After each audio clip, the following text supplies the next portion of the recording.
I love witnessing people respond to their own calling.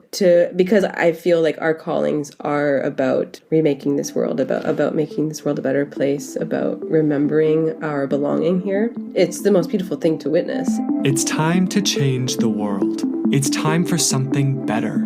We're telling the stories of people who are changing the world and how you can help. Businesses, nonprofits, artists, and individuals who have found a problem and then created a solution. You'll come away from every episode with action steps you can take to be part of that solution. We can each change the world every single day. Our daily actions have a massive impact, so what will we do about it? We can remake the world, because guess what? We can. Hi everyone. I'm Nathan Gardner, and this is We Can Remake the World, a podcast about people who are changing the world and how you can help. It's been a little while since we've hosted someone on the show for what we like to think of as an everyday conversation.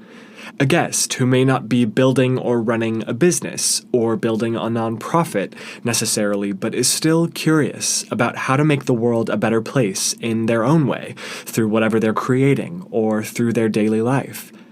I'm thrilled to share our recent conversation with Sam Rose Phillips, a filmmaker and artist based on the west coast of Canada. I was introduced to Sam through a work connection of mine.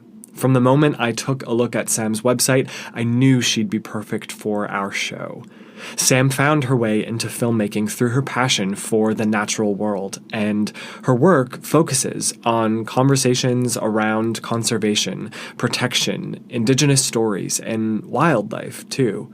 Sam has traveled the world with global organizations to document the stories of the work those organizations are doing, and now she focuses a lot on local stories in her native Canada.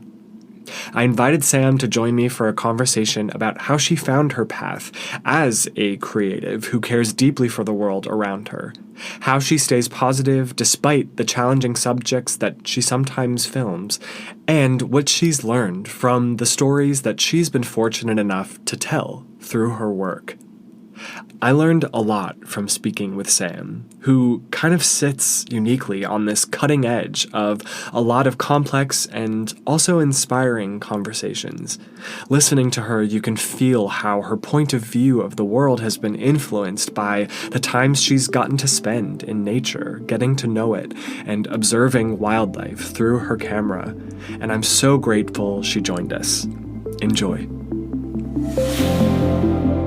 So I've got Sam Rose Phillips, a filmmaker and poet, and I'm sure many other things joining us today. Thanks so much, Sam, for making some time. Thanks for having me.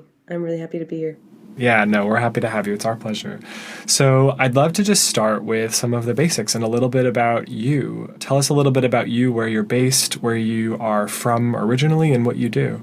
Yeah, so I'm currently living on Nuu-chah-nulth territory, which is the west coast of Vancouver Island.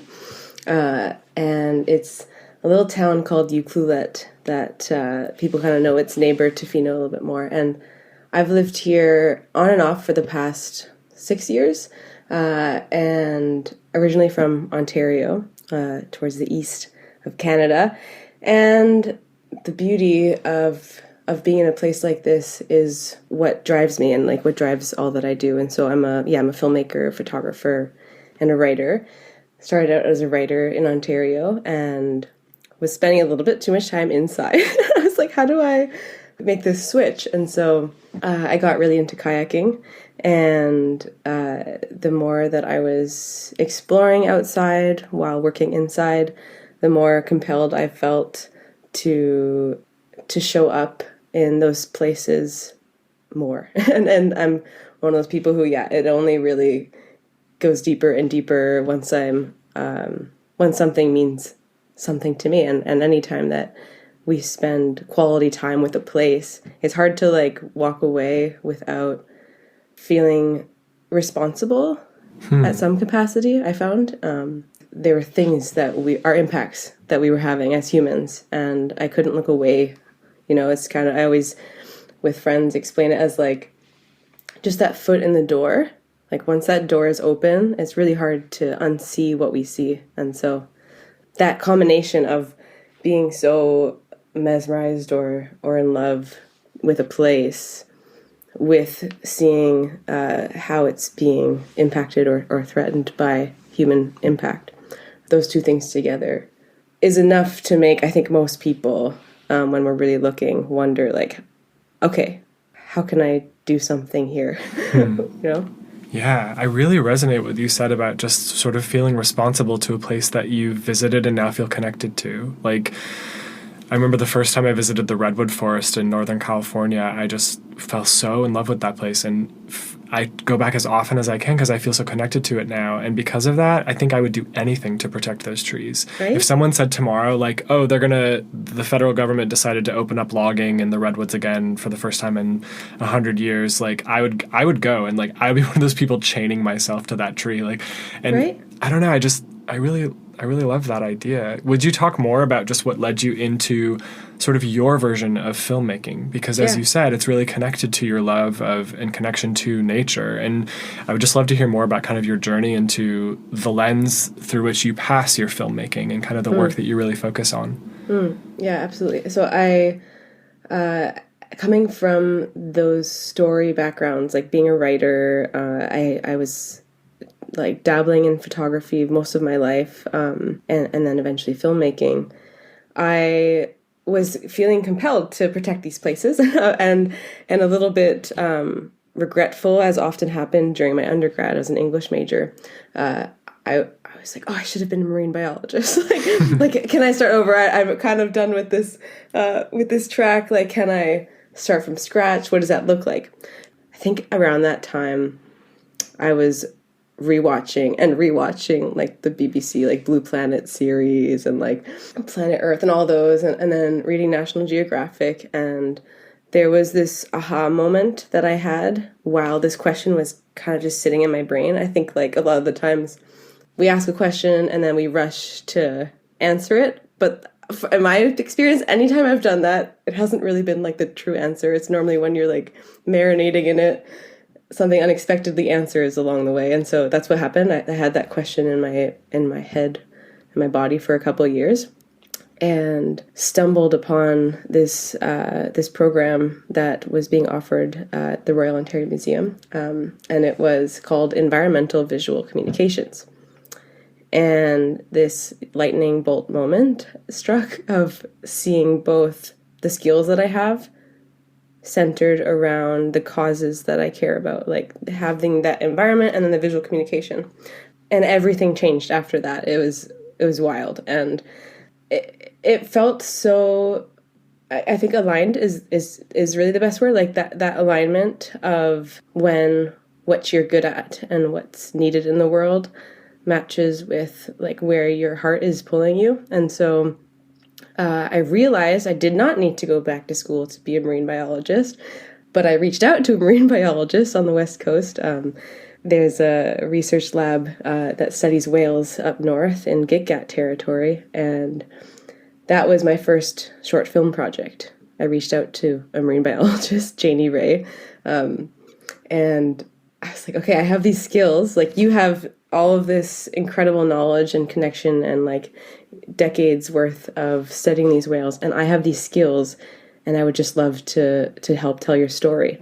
And so yeah, that was kind of the start of it all for me, and everything opened up for me after that. Like, as an artist, I had felt uninspired for a few years even before that, and being in Gitgat territory, being surrounded by whales and like waking up to wolf howls every morning, it's enough to make anybody like connect, I think, to their expression of that place, to try to communicate in some way how special it is. So yeah.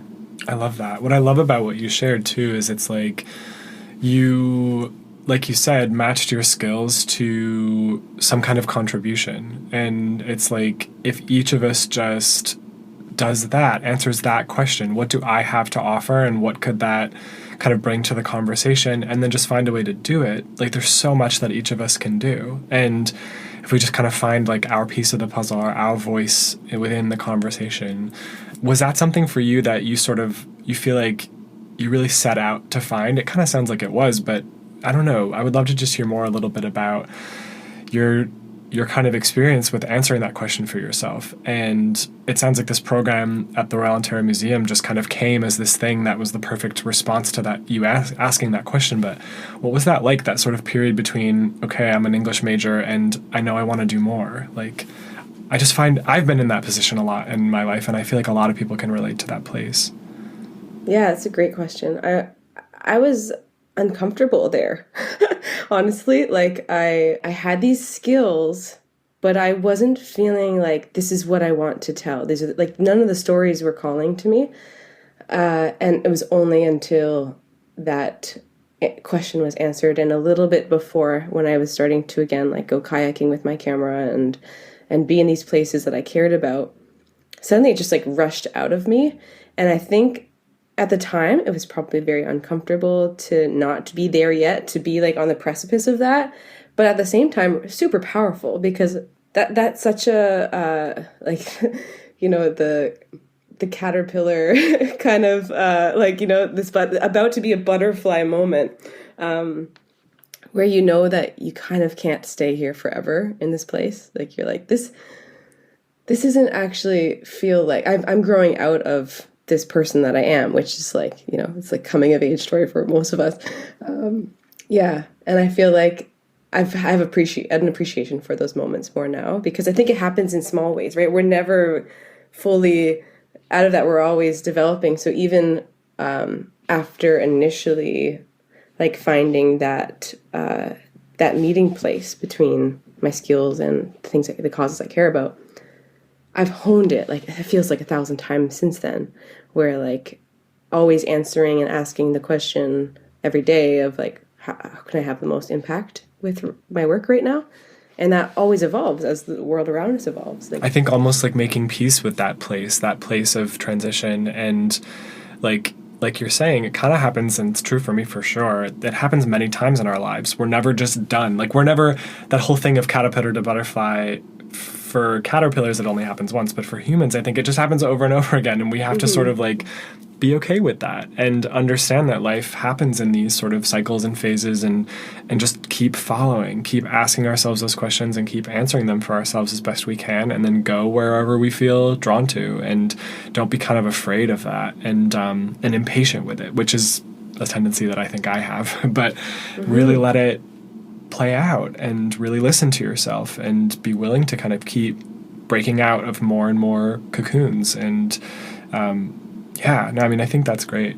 I'd love to hear about some of the specific projects you've worked on, and maybe some of those places that you were talking a little bit about, kind of the northwest of Canada, but some of those places that you've really connected to, and some of the stories that you've seen and helped to tell, and some of the experiences you've had.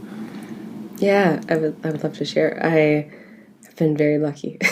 All of this kind of brought me out to the West Coast, and a lot of my stories have been focused around whales. I've loved whales my whole life. So I was very, very young. So yeah, that story that I initially started with was there was like the Northern Gateway pipeline that was directed to be bringing these tankers through these really sensitive fjords and like this ecosystem for the whales that was really putting them at threat. And so the research that this research lab was doing, the North Coast Cetacean Society, they had these hydrophones underwater to really record like a baseline of what the sounds sounded like, how pristine and quiet that acoustic space was for the whales to thrive in, and before the tankers would get there. And so that was one of the situations where the Northern Gateway pipeline didn't end up going through. There's still many other threats to the area, but so a lot of the work there was talking about marine protected areas on the North Coast. And then that's around that time, shortly after, is when I moved to this west coast of Vancouver, what's currently known as Vancouver Island. And here has been a lot of my focus, the first few years especially, were around against salmon farms, so in order to protect the wild salmon here.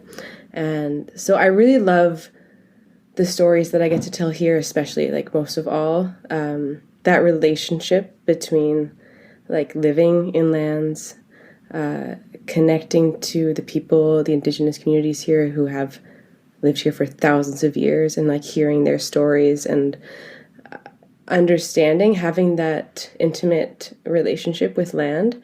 It really is compelling, I think, for storytelling, for my own storytelling.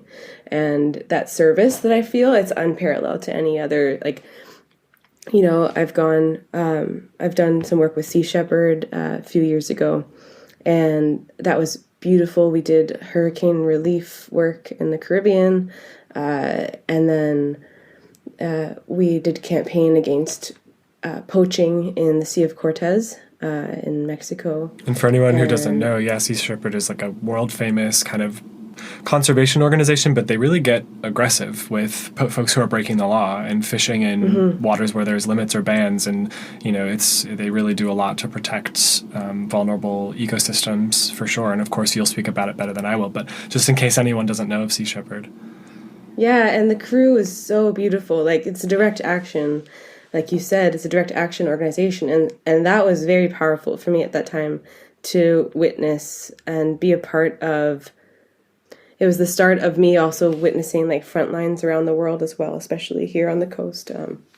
And so that was powerful. And then shortly after being in the Sea of Cortez, which we were protecting the vaquita porpoise, which is the world's smallest marine mammal.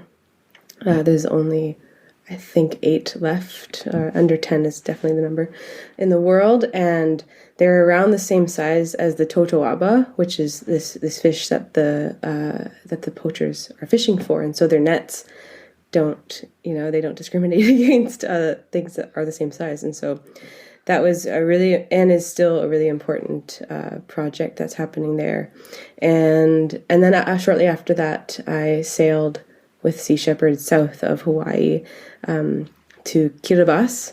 It's spelt Kiribati, and that was a climate change story of. At the time, they were kind of known for being some of the first climate change refugees. Like, it's like a coral atoll that these islands are, and the sea level rising is a huge, like, immediate impact there. So again, like, there are these places that I've been really fortunate. It feels like the wrong word, maybe just like honored to witness and to be a part of trying to share people's stories with the rest of the world in whatever ways that I can. And for myself, after all of those journeys, I'll always be pulled towards new places that are unfamiliar to me.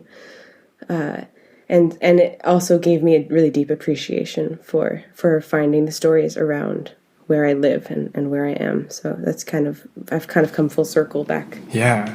Something you said sparked a thought for me that I would love to dig into a little bit. Just that I would imagine that it's almost in a way confusing or very conflicting to go to these incredibly beautiful, maybe sometimes remote places, and to be kind of in awe of nature and of what you're experiencing and almost feel like a tourist in a way. But then as a filmmaker, your job is to observe and to record and to tell this story. So you're also very close to some very distressing circumstances, I would imagine. Yes. And so, I mean, would you talk about just that experience in the role that you played in these places that you visited, and kind of your job to appreciate and to share the beauty, but then also sort of the urgency of the problems that these areas are facing? Yeah, it's really interesting. I think it is a huge responsibility to walk around with a camera. I feel like it's a responsibility I never take lightly, and I think I remember I never raised a camera in those places unless I had full permission, like unless the moment was there, because, you know, as a white person going into places where there is distress happening around me, and I think that local kind of conversation that I was touching on before, the reason why it's compelling is because you're there, you're spending time, you're building relationships, and I think good intention is of course important, but that relationship building, I think any time that it has felt like I wouldn't be able to build that relationship, it hasn't been a story that I pursued. And I was lucky. I had a mentor before I went out with Sea Shepherd, who said to me, "You're going to see a lot of hard things, and you're going to be, kind of in the thick of it, in the throes of it. So make sure you make time for yourself to like integrate what you're seeing, to be in the middle of crises that you can't look away from." It's like there are some crises in the world that are these slow, glacial, moving unfoldings that are as important, if not more, at times. Then there's these symptoms of the climate crisis, and when you're facing these symptoms, like right now, there are these floods that are happening on the west coast of Canada right now, and when you're in the middle of those symptoms, it's that type of stress, that like fight or flight mode, that urgency, as you mentioned, that happens there. It's both humanizing because you suddenly become this very instinctual person, and also connective. Like I found in those moments that the connections around me, both between myself and people that I was collaborating with, or the people that were in front of the camera, these stories that I was trying to share with the rest of the world, that resilience was something that was and continues to amaze me, and is something that is critical to us as humans in these times. Like resilience, I find, is in my own life. I think after those, I was on the boats for 7 months. I really burnt out. I crashed at the end of that.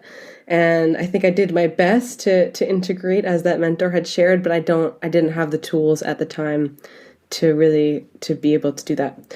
And so I absolutely burnt out, and was in this cycle after that of really like urgently trying to pick myself back up together and then kind of fall apart again.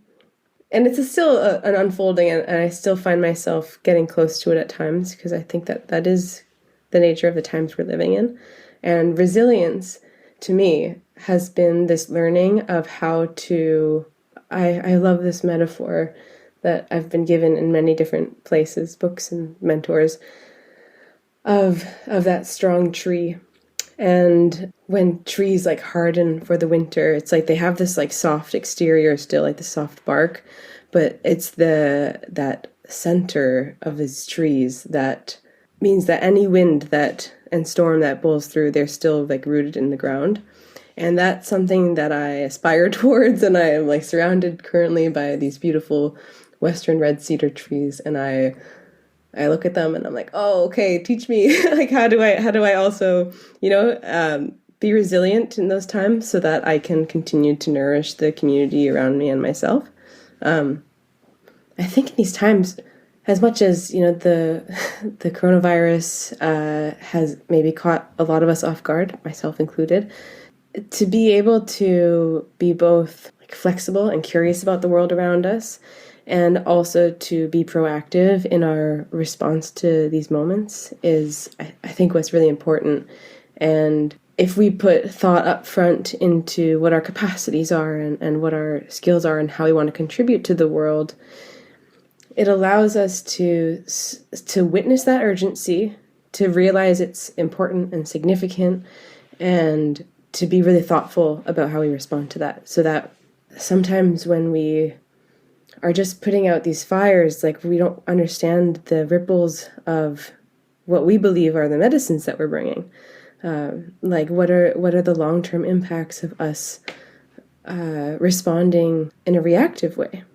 A lot of indigenous communities, they think forward in terms of the 7 generations, and we've lost that long view perspective. Maybe because we don't believe that the earth will be here in 7 generations, maybe. I know. I think we've almost become like addicted to the adrenaline of the thing, of the daily experience, and especially throughout the last year and a half or so of the pandemic, of just like, what's the news today? What's the update? Like, can we relax a little, or are we like back on kind of on the fear wagon and the self-protection and isolation? And I think resilience is key. I mean, as I was thinking about our conversation today and reading the news today, frankly, too, about rising numbers yet again and all that stuff, it's like, man, resilience just kept coming up in my head, like that word.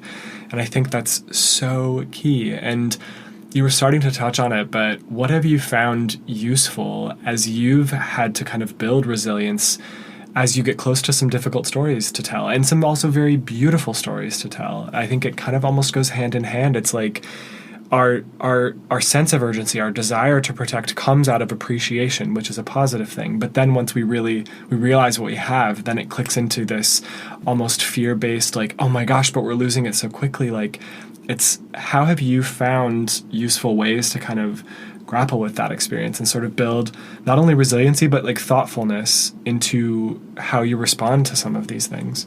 I'm still absolutely learning how to do this, and I feel like what's been most helpful has been seeing a therapist. Honestly, like nice. I feel like this. I'll touch on some many other tools that are accessible. I'm very curious about the way that the counseling world will respond to the crisis. I'm not sure if it's able to respond as quickly as we need it to, but like climate grief and these stories are so, we're born into them, and I'm just curious about how that support can show up for a global experience of like these times of being alarmed, and so that's definitely something that's been a really helpful tool, but mostly because it's allowed me to be more reflective. So I think that in any way that we can give ourselves space to be more thoughtful, whether that's coming together in small groups with friends or people around us, because we acknowledge that we're all going through this together, and spaces to explore and talk about that. I've had some really beautiful friends that I've been able to do that with as well. So that's definitely helped. And I think my dog, she has taught me patience. And so we don't need a dog to teach us patience, but I did. And so however we can cultivate patience alongside that resilience, as a documentary filmmaker, a lot of my work involves me asking people questions and being curious, staying curious. And I feel like patience is like the perfect foundation for curiosity. When we're not being patient, when we're rushing into things, we come in with a lot of assumptions. We are bringing, that reactive response that doesn't give us time to reflect and think about where we're coming from. So if we cultivate patience, then we're also cultivating and creating a space where curiosity can thrive. And curiosity, I've found, is like the strongest bridge between any differing opinions, any conversation, any place between where I am and where I'd like to be. And it's such a beautiful way of bringing play into these conversations. I think play is really important.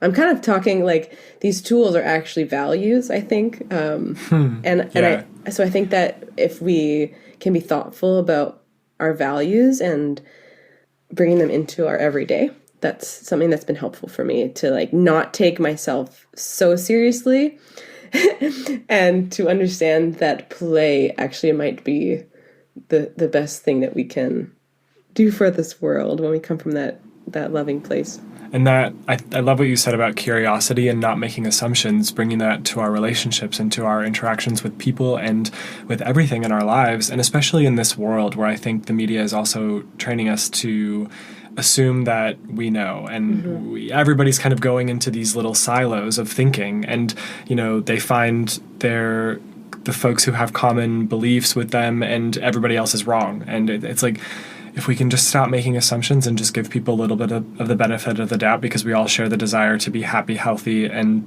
to, have community. And, it's like we're all after so many of the same things. If we can just stop assuming that we have the only answer to get there, then, I think this world would benefit from that, or at least the media and the way it's painting this world, which I don't always think is fully accurate. So it's good to remember that too. But you said something I want to call out about just how we're born into this world, sort of loss in a way, and challenges, and it's not all bad, and we have to stay playful, like you said. I totally agree. But like, what would you say to folks in the younger generation? Like, I feel like you and I came up probably around a similar time where these conversations were starting. They had been going on for decades, so some people were very aware of them, but it didn't quite hit the mainstream until maybe we were a little more, of age in a sense. But like, there are kids who are like, they're seeing news stories about climate change from the moment they're born. And I think that's a little different now. The kids who came up with the internet also came up with urgency and distress around the planet. Like, what would you say to some of those kids coming up now, and how they can use their voice in constructive ways and not get caught up in the fear game and the sort of adrenaline-fueled urgency game, like have a more, centered approach? I'm just curious what you think about that. Oh, that's a great question. I feel like I have so much to learn from this younger generation. Even my brother's 5 years younger than me, and it's wild what has changed in that, because I was in that generation where I was like the in-betweener. So I didn't grow up with like access to the internet in any like real sense of the word, but then had dial-up for a lot of it, and like still it was faster for me to look up something in an encyclopedia than on the internet.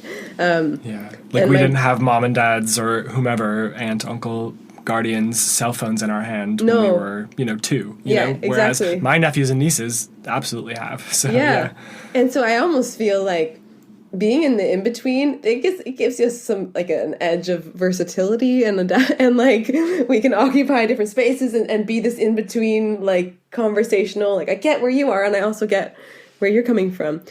I actually think that there might be an advantage to growing up like after us, like in these times where there are definitely organizations like of youth coming together who were like stepping out on Fridays with Greta Thunberg and stuff. Yeah. And so that's really powerful. I think there is an edge to growing up in a world that is changing so rapidly. I guess I would say to youth, I'm impressed and in awe of their adaptability, of their resilience, of the ways that they have been responding and coming together and seeing their own power. Like, that's really empowering even to witness, to be like, wow, they are aware that they can impact this world.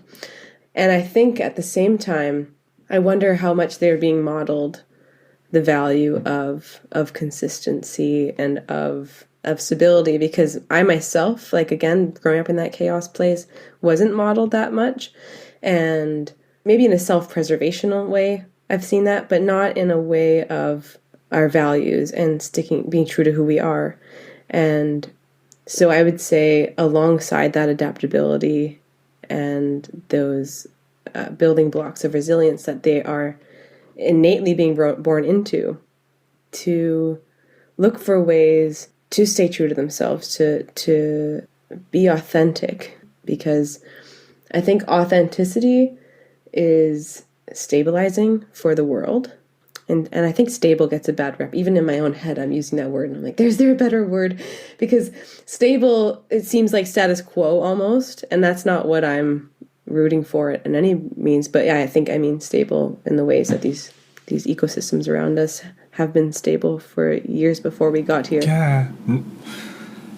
Not being blown around by the wind, which is always changing in this world. I mean, every day it's like a new, and it's like having that sense of being authentic with yourself and knowing what your sort of inner voice is saying, rather than like being told what to think or to do or how to approach a problem. It's like, no, like, what do I think is the solution? What do I think is the right way to respond? Like, what resonates with me? Like, I think that's so key in this world, is like really just like not allowing any external influence to determine anything for you without giving it some thought and really like checking in. Yeah, I mean, that's just been a huge tool I've had to cultivate for sure over my entire life probably, but especially over the last couple of years, where it just seems like the volume has been turned up so much on everything, not just the pandemic, but really everything. So one thing I really still want to just chat about is a project of yours that I saw on your website, which you've mentioned, and I just think it's so fascinating, this project that you've worked on related to salmon in your local area. And like, I just think there's so much in that story as far as there's sort of industry with farmed salmon, there's wildlife with the wild salmon who are being impacted, the ecosystems, what it's doing to the kind of environment in that local area, but then also the people involved, the indigenous peoples and the activists who aren't necessarily indigenous but allying with them. And I just think there's so much in that story. And if you don't mind, I'd just love to hear about this as sort of like a view into some of the projects that you work on, and just dive a little deeper into that one if you're open to it. Yeah, absolutely. When I had done that whale research project up north, that was really the first short film I had done on conservation, and it was instantly aware, and like immediately, that there is no telling conservation stories in the lands now known as Canada without connecting that story and reflecting that story through the thousands of years of relationships that have been built with Indigenous peoples of those lands. And so that was a lesson I learned instantly, and something I carried through with all of my projects. And so that's what also happened here. And to realize that if we're going to talk about salmon, if we're going to talk about wild salmon, and especially here, they are the heart of this coast. And it was really beautiful to come to a place where I was drawn by these massive mammals and like whales and bears and wolves and cougars, and to realize that this fish, this beautiful, strong, resilient fish, is actually responsible for all of it, and feeds the coast in so many ways. There's like, it was really beautiful to learn, and now there's been so much written about it, where, you know, even when the bears, the eagles, or the wolves bring the salmon carcasses up into the trees in the forests, that nitrogen that comes from those moves into this root system of these trees strengthens the forest. And so they call them the salmon forests here.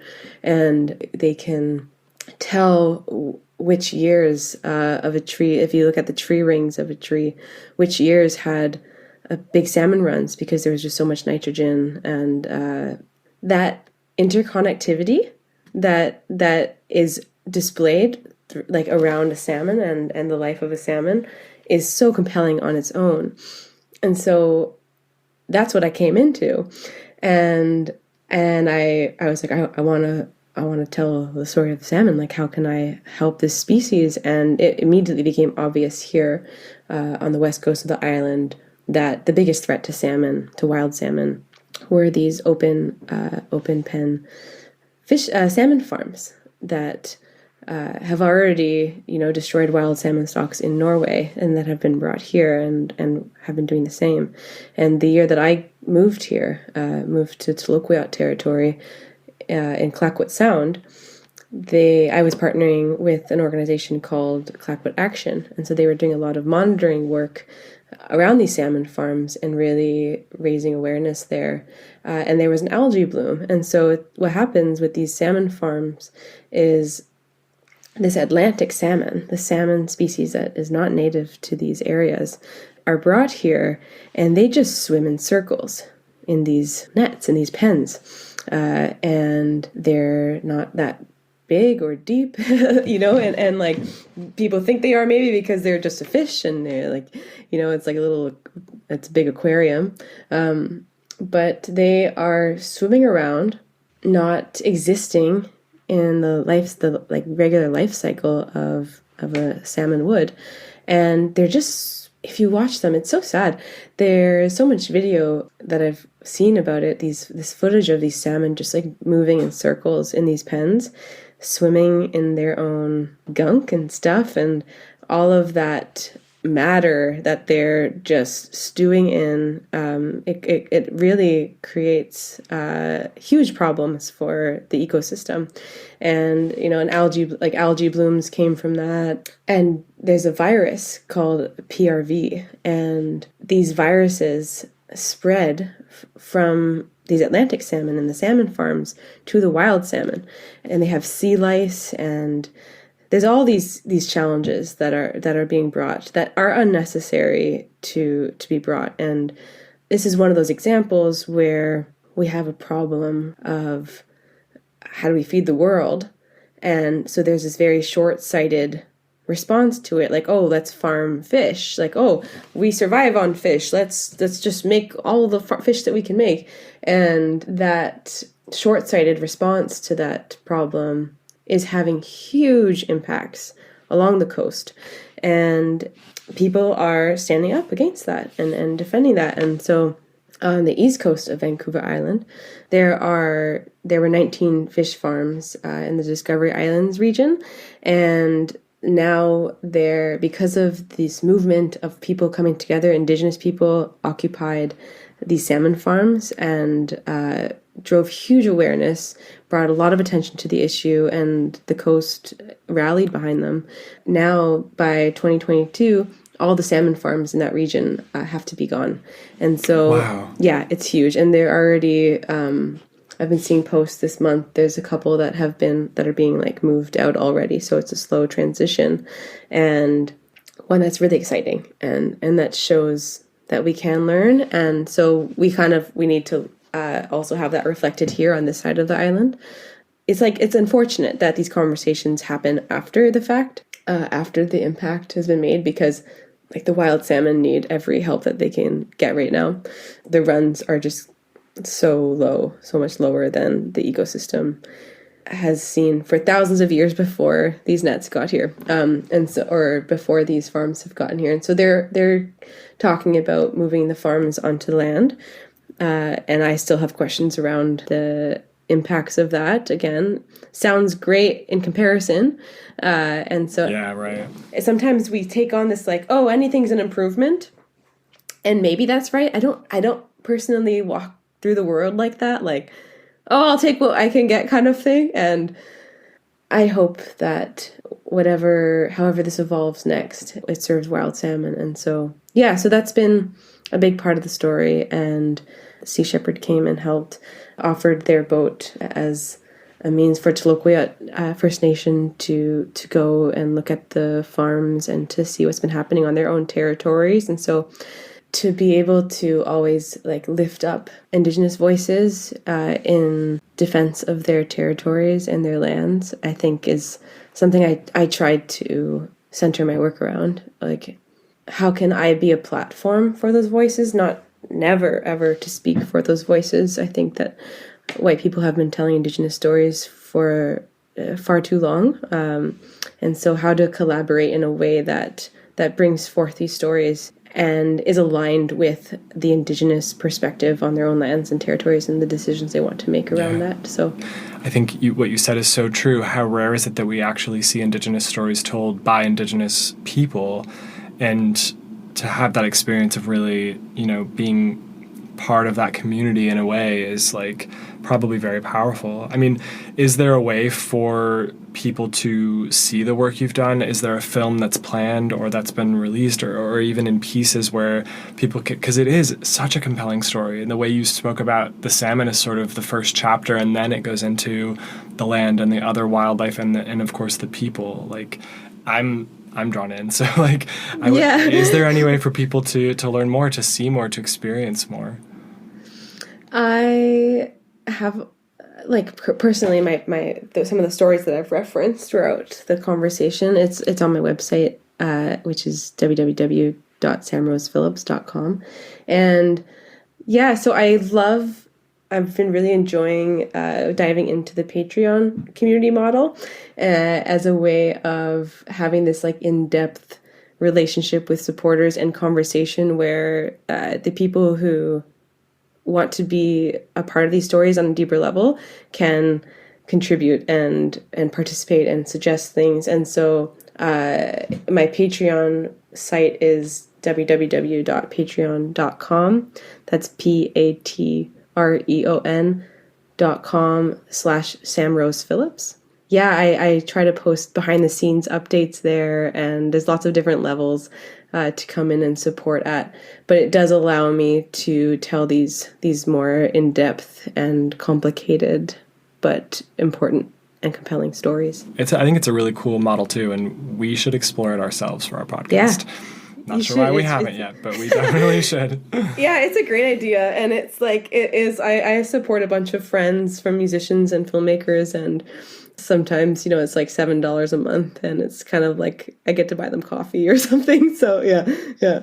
And I find that these stories, these films, these short films that have often been like what I've collaborated on, have been one piece of often like a campaign or a story, and also like going to the organization's websites themselves. So like if you do see a story on my website that compels you to learn more, these organizations are like, their websites themselves also carry so much information. Like Clayoquot Action, it would be www.clayoquotaction.org. And we'll also put a link up to all of these things that are referenced on our episode page for sure, so people can easily reference that.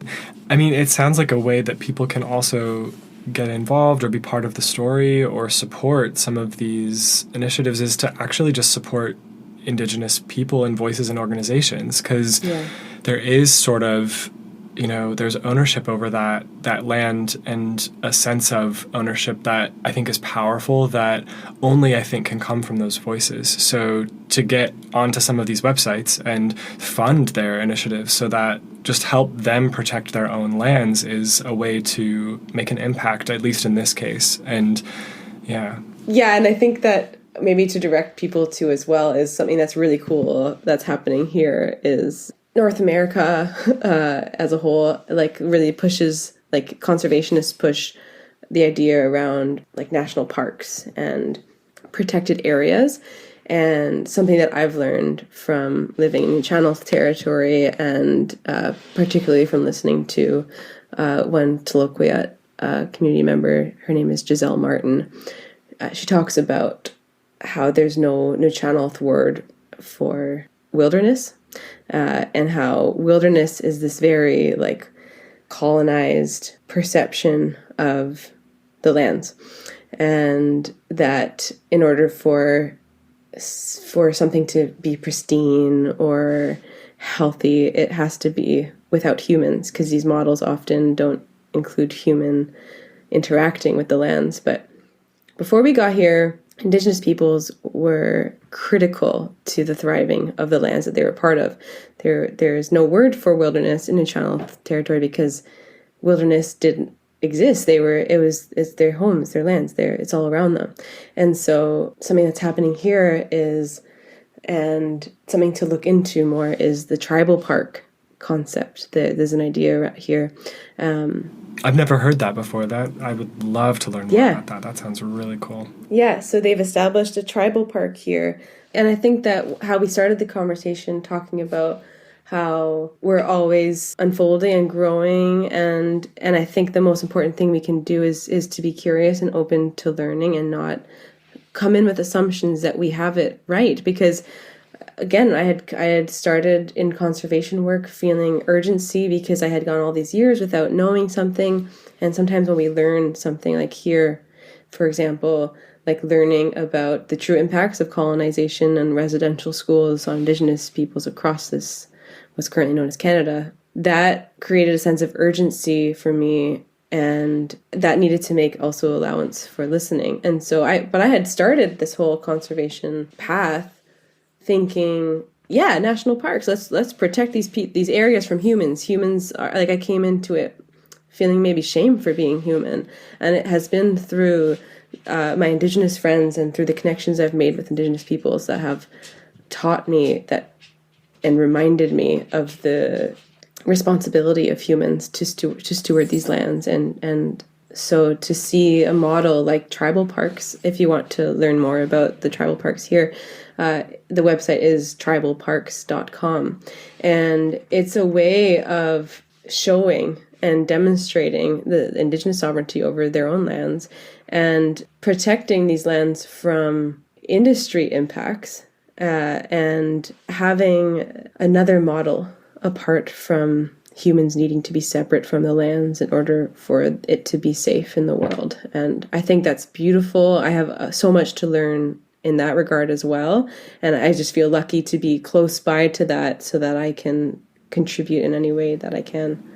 And it makes so much sense. We are part of the earth. You know, humans, we grew out of this earth just like everything else. And to say that we have to be taken out of the equation in order to preserve anything, now that we're talking about this, it's just like, like we can't just remove ourselves and that's the solution. We have to remember how to integrate and be part of the overall system. And, you know, I just think that makes so much sense. And I'm so excited to learn more about this and to just look into this idea and see how it's being done and hopefully to watch it grow. Mm-hmm. So I just want to wrap up, I think, with asking you, like, what are the points of inspiration and encouragement for you? Like, what, like, amidst some difficult stories sometimes or some of the things you've experienced in the past, where are those flashes of, like, appreciation that kind of bring you through and keep you sort of resilient in your own way, or however you wish to define it? Or where are the stories that really like bring hope for you? Not to use an overused word, but it's an important word, I think. It's like, you know, we have to find those points of encouragement and community building and the stuff that keeps us going. Like, what are those things for you? That's a great question. I think that's the beauty of my work, is that I directly respond to who inspires me. So when people inspire me, I feel compelled to like help them, their story reach more people. And so it's almost like just storytelling, like sharing people's stories, just that the work itself inspires me. And that's a nice reminder, even answering this question. I'm like, yeah, no, actually, I realized as you're saying that we share that. And I hadn't necessarily thought about this podcast as like storytelling and highlighting other people's stories because I'm passionate about them, but that's exactly what it is. And you just gave me a little a nice little spark on the inside. I think like that's the heart of it. And to be more specific, those stories are also probably aligned with your intentions around this podcast. Is I love witnessing people respond to their own calling, like to because I feel like our callings are about remaking this world, about making this world a better place, about remembering our belonging here.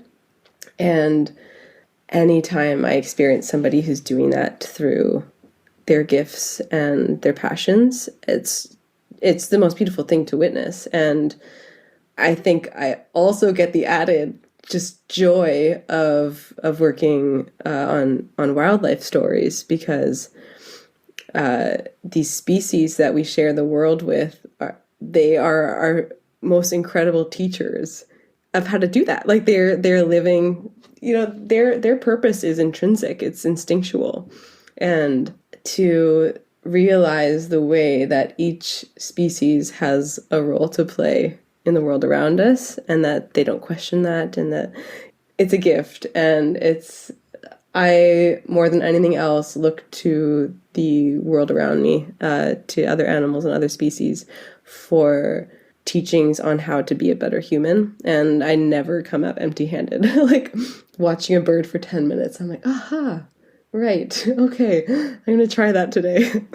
Oh my gosh. I love those quotes from like John Muir and others who are just like, everything you need to know can be taught by the forest, and everything in it, you know, like I've always found so much truth in those kinds of quotes that they just look to nature, everything's there, literally everything. Every answer to every question, every model for every, you know, behavior that's based in wisdom, it's all there. Mm-hmm. And yeah, I think you're right. Like what a gift to have that be your work, to help kind of give nature that greater voice and how people remember to listen to that voice, and in whatever way you can. And what an exciting time for media in a way, and for filmmaking and every kind of media in this world, because I think people are more and more hungry for these stories, and yes, they're responding to them. And mainstream works like, you know, Planet Earth and stuff like that, like has really, I think, created a lot more awareness and a lot more of a community around some of these conversations, which is awesome. And you get to be part of that. Yeah. And, you know, that's really awesome. Yeah. And I think that the stories, like the types of stories that I'm drawn to, are about revealing beyond what the mainstream has has been showing, right? Like the mainstream either shows, oh, this is beautiful, or oh, this is like something that we should be panicking about. And I Yeah, feel totally. like the conversations have been so separated that people are either like drawn to one or the other. And I believe that stories are complicated, and that complicated doesn't mean that we should stay away from them. In fact, it means that that's probably where we have a lot of questions around. And there is so much power in being able to like tell a story that carries both of those things, because Yeah. that's Oh my what gosh. truth is, right? Like truth is only Yeah, I ever love both. that. Yeah. Yeah, you're so right. It's always like, let's appreciate this thing, and it's almost like a museum experience or a Yeah. zoo experience in a way through film. Or it's like, we have to panic now, or else the world's gonna fall apart tomorrow. Yeah. And I think you're so. And now I just want to see whatever film you create, and I really hope you get the chance to do like a full length documentary sometime soon, because I want to see that idea play out. Like I love that. I think what you said, I just find so much truth in that. Yeah, I actually like now in my work, I love the organizations that I've worked with, and I still support them any way I can. And where I'm growing towards is more towards like independent filmmaking, and where organizations can still be a voice amidst the stories, but it just allows more for those longer pieces and to go more in depth, and that true doc style that's able to incorporate many perspectives on these issues. So yeah, I have a few in the works right now that I'm really excited about. Cool. Well, we'll definitely be sharing them any way that we can, and can't wait to see those come out. So awesome. Thanks so much, Sam. It's really been a pleasure speaking to you. Yeah, you too. Coming away from the conversation with Sam, there are two words that really stick with me: resilience and ownership. To me, resilience says, no matter how challenging things get, I'm going to stay focused on my path. Resilience says, everyone else may ignore me, call me crazy, may say I'm living in the clouds or in some kind of fantasy world, but I'm going to believe in a better world anyway, and do what I can to build it. Resilience to me says, the world may not always look bright, but I'm going to do what I can to make it brighter, regardless of the ups and downs. 2020 and 2021 have presented a lot of new challenges to us in the midst of questions we are already asking when it comes to how we want to live and behave in the world, how we want to behave toward the planet and toward each other. We were already grappling with a lot before this pandemic came and kind of shifted a lot of aspects of our world. And we may still have a tough road ahead, but with resilience, we can celebrate every small win along the way. We can focus on what truly matters, our relationships to ourselves, to each other, and to the planet. We can't snap our fingers and make everything better instantly, but resilience teaches us to do our best anyway, to do our best regardless of what's going on in the big stories out in the world. The second word I'm coming away with is ownership. Something Sam shared stuck with me long after our chat. There is no word for wilderness in Nuu-chah-nulth, an indigenous language of Sam's region in Western Canada. What we think of as wilderness is just part of the earth, which is our home. I think this is the idea that Giselle Martin, the member of the indigenous community that Sam mentioned, was trying to get across. The idea of ownership has tripped us up in the past. Historically, our civilization has seen pieces of the earth as property, something we can claim for ourselves or our families and do whatever we want with because it's ours. Individuals operate with this point of view, maybe as farmers or land developers, and corporations, of course, do as well, as we've all seen. It's what has gotten us into so much trouble. We've stopped seeing ourselves as part of the earth, part of this community of interplay of living beings. We see ourselves as outside the laws and balance of nature, above them, in a way, you could say. So we treat the planet and its resources as products, as things that are useful, as commodities that we can make, buy, or sell, because we made them, we own them.